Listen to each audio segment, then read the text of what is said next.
My name is Destiny Brewton and my business is A House Called Hue. I'm originally from Atlanta, Georgia.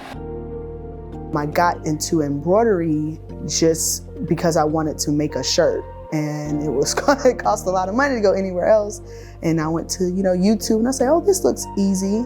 And then I just started doing vinyl, doing screen print transfers, testing different things. And then I wanted to make it a business. So I went and looked up how to get patches made. And of course you get them made overseas. And then once I got it from overseas, after going through that process, I was like, I could do this.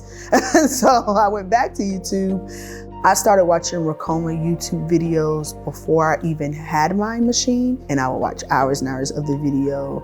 Went through a lot of Facebook groups, just learning how to make patches and learn trial and error. And the one that actually sparked my interest was this Malcolm X patch that to this day is my top seller.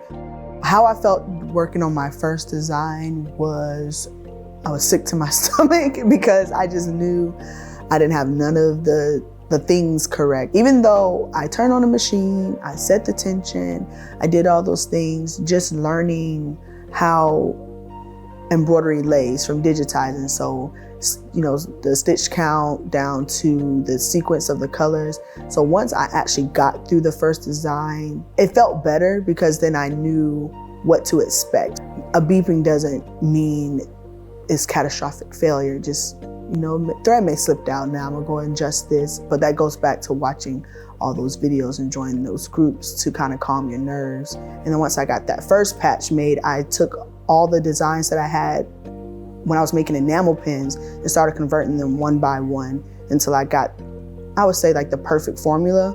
So now those patches I still sell like cake on Etsy.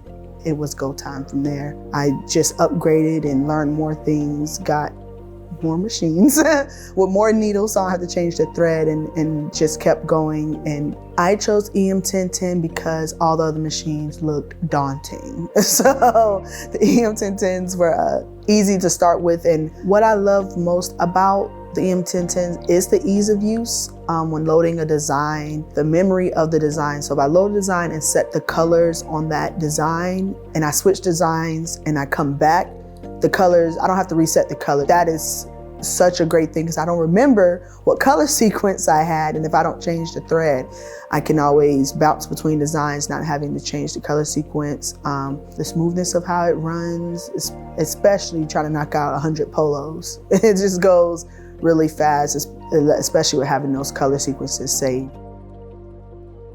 What really propelled me to go full time was the demand. Like at the same time I was working the business, I was doing, I would say, odd-end jobs. I was still doing things like Uber on the side, DoorDash. As that business grew, I started slowly removing myself from the gig work.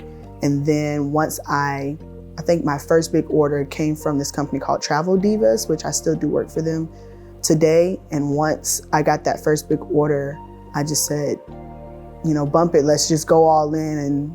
And here I am now.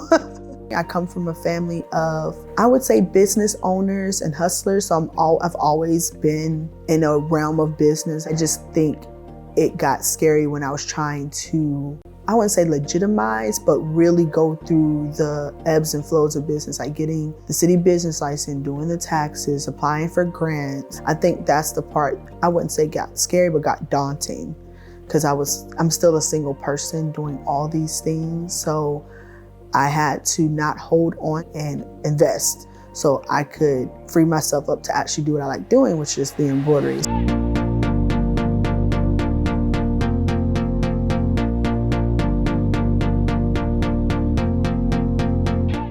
I just serve everybody with the same excellence, try to complete all projects, execute on time, do a good job, because word of mouth carries, especially in a city like Atlanta. For me, a lot of the smaller projects have turned into long-term and bigger projects just because I was able to accommodate them at that time.